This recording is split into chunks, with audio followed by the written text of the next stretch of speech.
ট্রাকে অতিরিক্ত পণ্য বহনে লেবুখালী সেতুতে গুনতে হয় জরিমানা।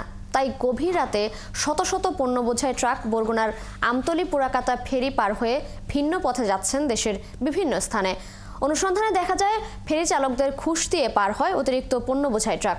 এদিকে আঞ্চলিক মহাসড়কে এসব ট্রাক চলাচলের কারণে ভাঙন শুরু হয়েছে বরগুনা বাকেরগঞ্জ সড়কে। ইমরান টিটুর প্রতিবেদন। রাত 12:30 ঢাকা কুয়াকাটা মহাসড়কের বরগুনার আমতলী চৌরাস্তা। এই সড়ক দিয়ে কলাপাড়া থেকে আসা এসব অতিরিক্ত পণ্য বোঝাই ট্রাক ঢাকা মহাসড়কে না গিয়ে পথ পরিবর্তন করে তাদের গন্তব্য আমতলী ফেরিঘাট। একের পর এক ট্রাক পটুয়াখালী থেকে ঢাকার সড়ক না ধরে তারাও উল্টো পথে আসছে আমতলী ফেরিঘাটে।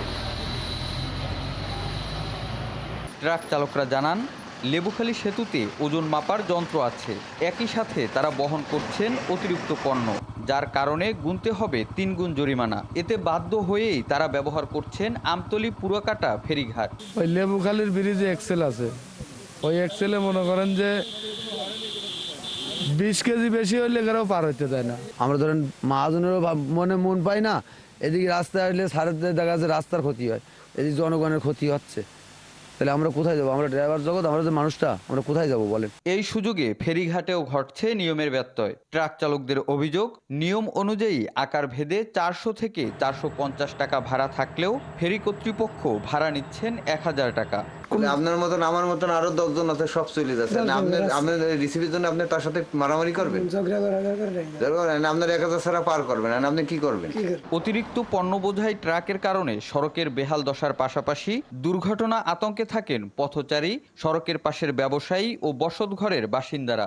গাছের ট্রাক এগুলো তো রাত্রে যায়, অনেকগুলো গাড়ি যায়, গেলে পরে ঘর দরজা সব কিছু কাঁপে, রাস্তা এমনকি ডাইবে যায়। রাস্তা তো এই সব ট্রাকই শেষ করছে।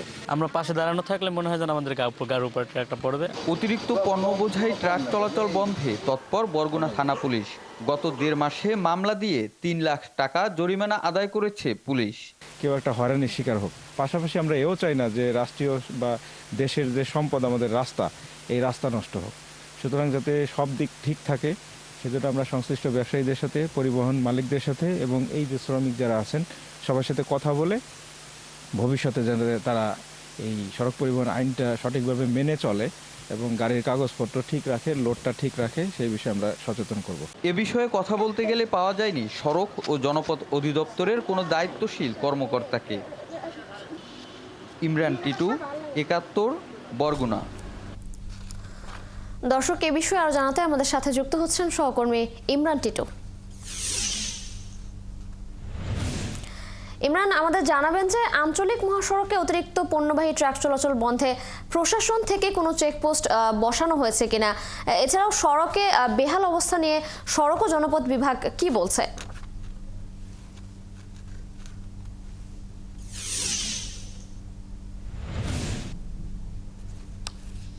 তিশা, আমরা বিভিন্ন সময়ে দেখে থাকি যে মূলত যখন পুলিশ প্রশাসন এসব সড়কে তৎপর না থাকে, বিশেষ করে রাত 10টার পরে, কখনো 11টার পরে, সেই সময়ে অতিরিক্ত পণ্য বোঝাই এসব ট্রাক আমতলীর হয়ে বরগুনা প্রবেশ করে এবং এগুলো পটুয়াখালী, কলাপাড়া এইসব এলাকার ধান, আলু, বিশেষ করে এখন আবার বেশ কয়েকদিন ধরে দেখা যাচ্ছে তরমুজ বোঝাই ট্রাক, এগুলো চলে আসে এবং মূলত এরা পুলিশের চোখ ফাঁকি দেওয়ার জন্য তারা এই সড়কটি ব্যবহার করে। এবং এই আমতলী থেকে বরগুনার 13 কিলোমিটার এবং বরগুনা সদর থেকে বাকেরগঞ্জ পর্যন্ত 55 কিলোমিটার সড়ক।